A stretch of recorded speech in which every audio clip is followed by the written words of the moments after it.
Hello, ladies and gentlemen, and welcome to my Week 6 predictions. Guys, this is the most ass week of football we're going to have all season. I mean, there's just no games that are really worth actually covering because it's just a bunch of shitters versus more shitters or really good teams versus bad teams. I mean, there really isn't too much to this week of football. I hope that some teams can pull some crazy shit off and pull some crazy upsets out. But honestly, this week football is kind of trash. So this is going to be a quick video, and there's like very limited videos or very limited games I even included in here that I felt were really worth predicting and covering. So with that being said, like and subscribe and help a comment always helps us get straight into this. Iowa State at Cincinnati, 9 a.m. I was like kind of hoping I didn't have to wake up bright and early to watch these games, but of course this game is on, and this is probably one of the best games of the week. Iowa State at Cincinnati. Cincinnati is super underrated. Like they had Nebraska on the ropes, and they were just beating themselves down that entire game. Nebraska's not that crazy good of a football team, but Cincinnati is better than what it looks. And they played a really, really well fought game at Kansas. They won 37-34. Highly offensive matchup. Cincinnati had 603 yards on the road, 400 over the air, and 200 on the floor. No turnovers. Converted every fourth down conversion. They kind of just struggled in the penalty margin, but still a huge road win, a huge conference win against a good team in Kansas. Iowa State obviously hasn't lost, but Iowa State has definitely risen some questions. They recently dominated Arizona, which was really good for them. Even though U of A had 360 yards of offense to Iowa State's 399, they still won 39-14. So they were just doing a good job keeping U of A out of scoring, keeping them out of just out of scoring. And Iowa State was exceptional in the penalty margin. They had one penalty for 5 yards, probably a false start or an offsides. But the thing that raises questions for me is how close they played a football game against Kansas State to start the year, but of course Kansas State was probably better then than they are now. Of course they played a really close game against Iowa, but Iowa doesn't look too bad. It's the Arkansas State game that really raises an eyebrow for me. They let Arkansas State drop 382 yards on them and 16 points in a game they only won by 8 points, and that was on the road. A lot of their good performances have been at home, and their typically bad performances have been on the road. Hence, Kansas State, which was in another country, and at Arkansas State. Every other performance has been at home. They've played particularly well. They have to hit the road and go to Cincinnati. Cincinnati has been really good. They just picked up a huge road win. They're carrying a lot of momentum, especially offensively going into this. However, they're running into a brick wall in Iowa State's defense. Iowa State last year had one of the best passing defenses. They just had a horrible rushing defense. That has seemingly changed this year. They still allow quite a few yards on the floor, but they are really, really stonewall. They don't let a lot of yards. They don't let a lot of points happen in a game. And if anybody's scoring a lot of points, it'll be them. Iowa State's offense could have an easier time with Cincinnati. I would love to pick Cincinnati in this one. I just feel like it's too obvious. I'm going to pick Iowa State here, but huge upset alert here. Cincinnati is not to be overestimated or underestimated. They are a pretty good football team. If Iowa State dominates here, that's a statement win for me, in my opinion. Texas at Florida. It's bad when we have to put Texas at Florida here. However, I would have put this one here anyways because I actually think there's some major upset potential here. Florida and Billy Napier are obviously having some major problems that we have been discussing all season. I don't really think it is Florida and Billy Napier's faults that they were placed so highly in the top 25 when they probably shouldn't have been. And on top of that, they have played one of the hardest schedules in the country so far. USF has obviously turned out to be a much better football team, and their only loss is to Miami. Florida also played at LSU and then at Miami. In all of these games, they have managed to keep these games with very, very low scoring finals. Their offense really struggling, but their defense is absolutely ridiculously good. Texas's offense and Texas's defense are in the exact same boat, ladies and gentlemen. These are two identicals, if you will, playing each other.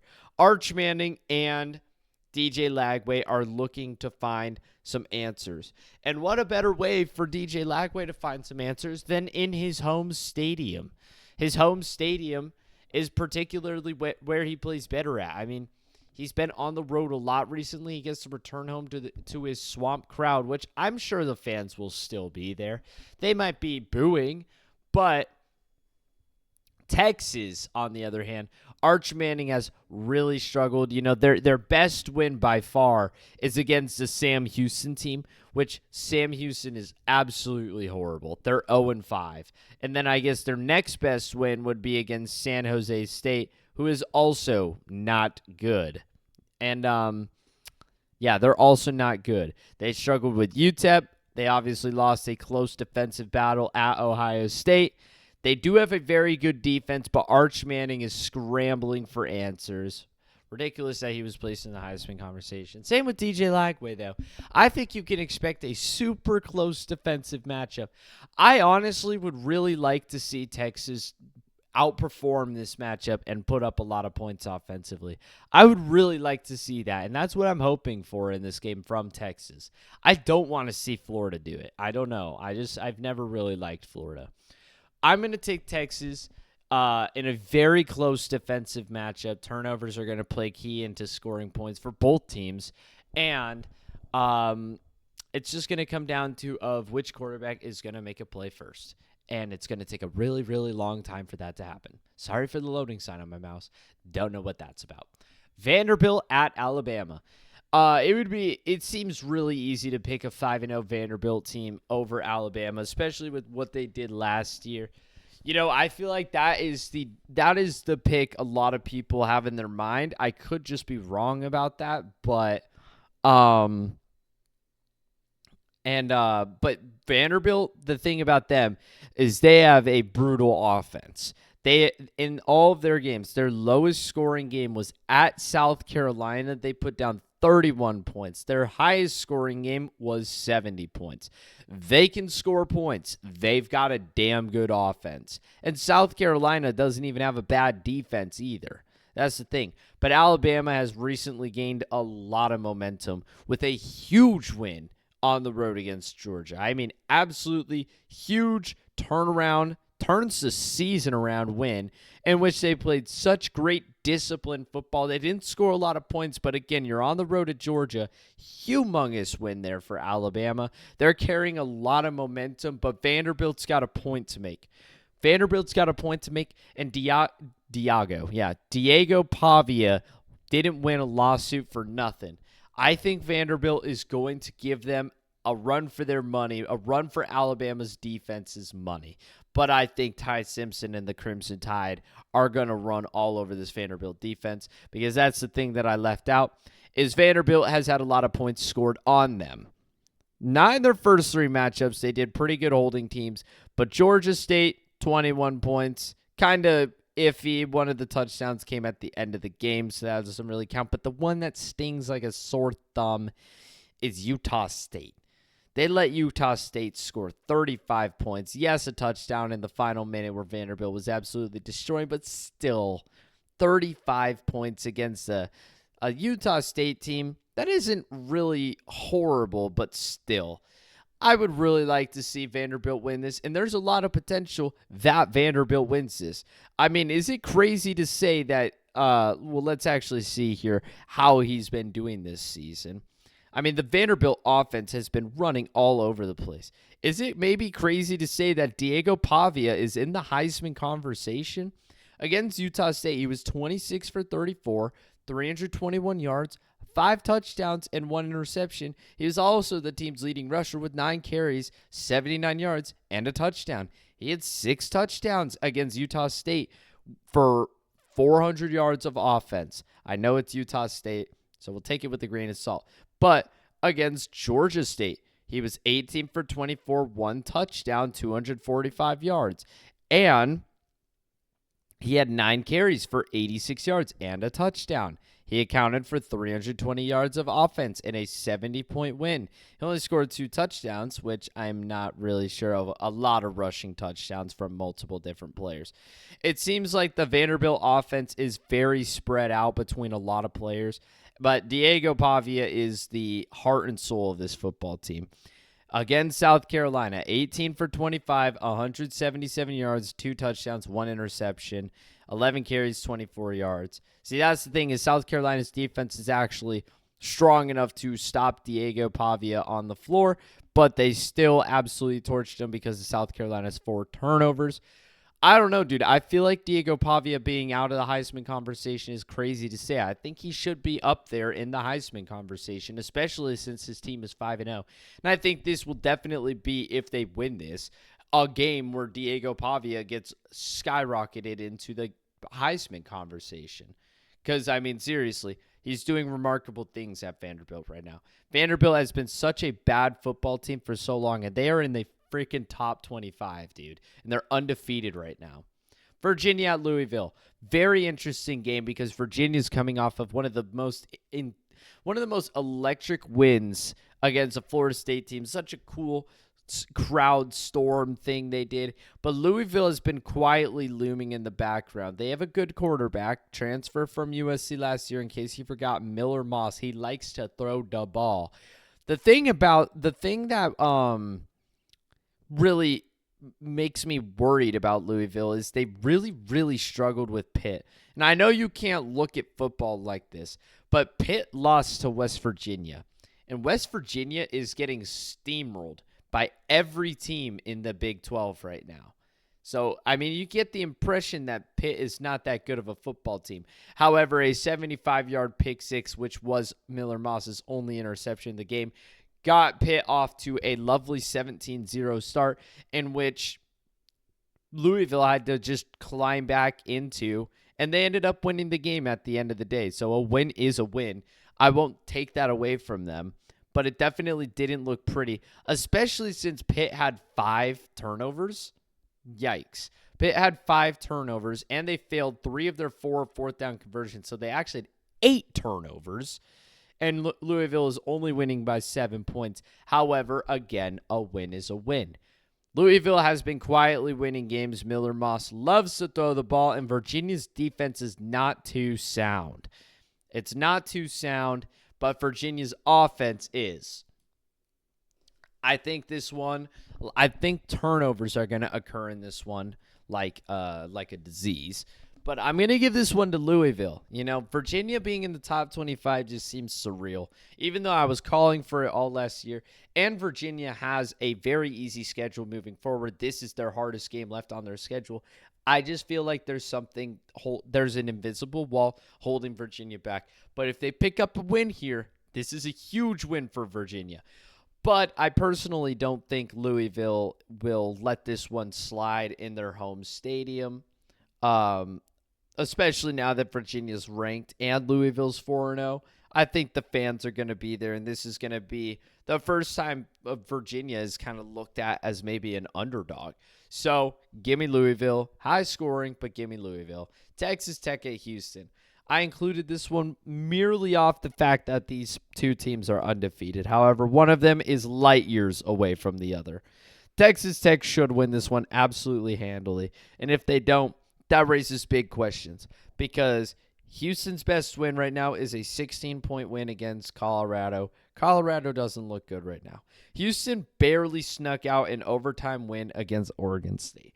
And I understand some people may speculate that Oregon State actually isn't the worst football team ever. They have played very good teams. But Oregon State, after all, got killed by Texas Tech like handily. And Houston is barely beating them in a comeback win in overtime. Now, again, you can't look at football like that. That's just not how it works.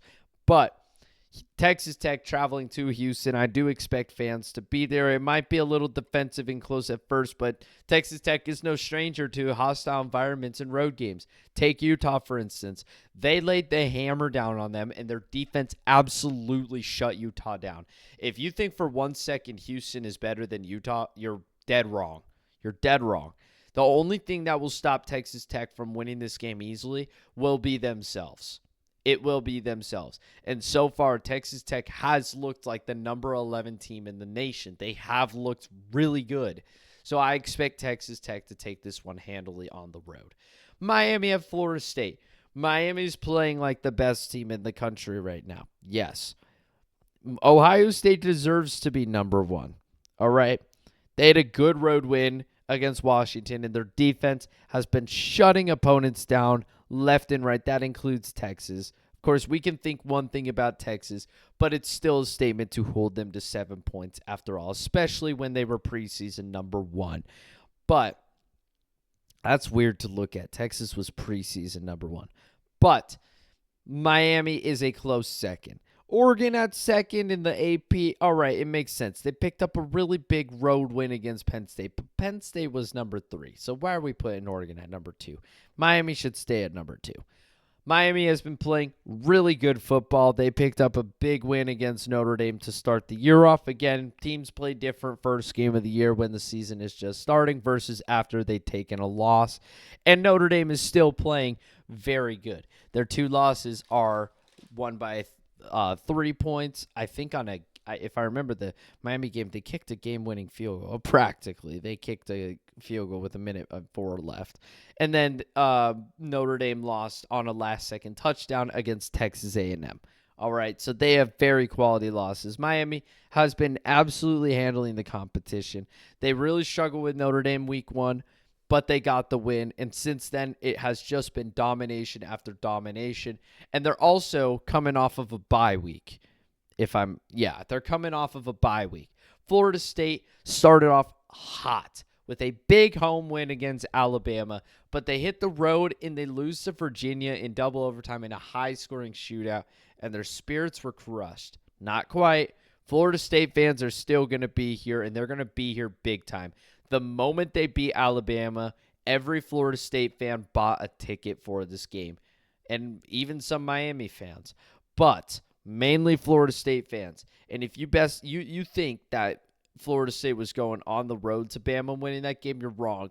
They were in a very nice environment in their home field, and that place can get absolutely energetic, especially with their chant that they do. Florida State's home environment is surreal, and Miami is no stranger to that, but it will push Florida State to new levels that they can achieve, that they won't achieve in a hostile environment like against Virginia. But I do think they will start to offensively peak in this game. I'm calling for an absolute shootout. I'm calling for a shootout. I know Miami's defense has been sound, and they've done a good job of holding teams to very little points this year. But Florida State, their offense and their quarterback, he's a playmaker, and there are playmakers on this team. I expect explosions and fireworks in this game by both teams. Carson Beck, I haven't even mentioned his name yet. Carson Beck has also been playing lights out. I think he's number 1 in the Heisman conversation right now, and unless the quarterback from Oklahoma is number 1. I'm not really sure, or I don't know, someone else. But Carson Beck is definitely up there. Both these teams have the offensive capability to be juggernauts, and both teams have. Miami has a good defense. Florida State's defense imploded on itself against Virginia, but I'm calling for a high-scoring shootout here. I think Florida State is going to get things done against Miami's defense. I think they're going to catch them with their breath down, and I think Florida State is picking up the W in their home field over Miami. I would love to pick Miami here, but I am picking Florida State. It just feels right. Mississippi State at Texas A&M. Guys, this is our last game of the night, and it is currently 12:30 in the morning. This is our last game. That is how pathetic some of these other matchups are. Like, I'm sorry. I'm not going to sit down and talk about Kentucky at Georgia or Wisconsin at Michigan, Illinois at Purdue, Kansas State at Baylor. Like, these are dominations. These are all Penn State at UCLA. Like, I'm sorry. There's no need to talk about it. Maybe I could have talked about Washington at Maryland, but do you want to sit here and listen to me to chirp about Washington, who I think is one thing, and Maryland, who I know nothing about them, you know? Or how about Colorado at TCU? We know what's happening there. Kansas at UCF, no one cares. Duke at California, come on. This week is pathetic, man. This week is actually pathetic. But this game raises my eyebrow because Mississippi State is obviously coming off of a devastating loss in overtime to Tennessee. They have been playing extremely good football this year, and they managed to pull out a miracle against ASU, which never should have happened. Mississippi State is riding off of momentum right now. It kind of got killed against Tennessee, but they're definitely looking for a bounce-back game. That's the wrong symbol. I did not mean to put an at. That's the wrong symbol. That's supposed to be the and, whatever. But Texas A&M they're really good, all right? They deserve to be ranked where they are. They absolutely do. They have a killer defense, and that was proven against Auburn. I'm not really sure what happened in the Notre Dame game, but they have a really good defense. They also have a particularly good offense. It didn't show in the Auburn game, but it showed in the Notre Dame game. Mississippi State, their defense has looked pretty sound at times, and their offense has made some big-time plays. But I don't see how Mississippi State is going to carry a game like they played against Tennessee over to Texas A&M. I think they will score points and be competitive, but I just think Texas A&M will slowly pick away at the lead. And especially with the turnovers and the mistakes that Blake Shapen made against Tennessee. I mean, 2 defensive turnovers off of his own, like, that can't fly, and that lost them the game against Tennessee. You know, Blake Shapen, if we're going to expect him to not make mistakes against Texas A&M, we're psychos. We're wrong. We expect him to make mistakes and bad turnovers, and I think that is just going to be too much for Mississippi State to handle. It has to be a perfect game by Mississippi State. 0 mistakes. 0. If they even want a shot at beating Texas A&M. And you have to have mistakes from Texas A&M to beat a team like them. I think Texas A&M takes this one. But Mississippi State, yet again, puts up another respectable fight. So, with that being said, that is all for my Week 6 predictions. Let me know your predictions and crazy takes this week in the comments down below. Like and subscribe, it up a comment always helps. That's all for me. Adios.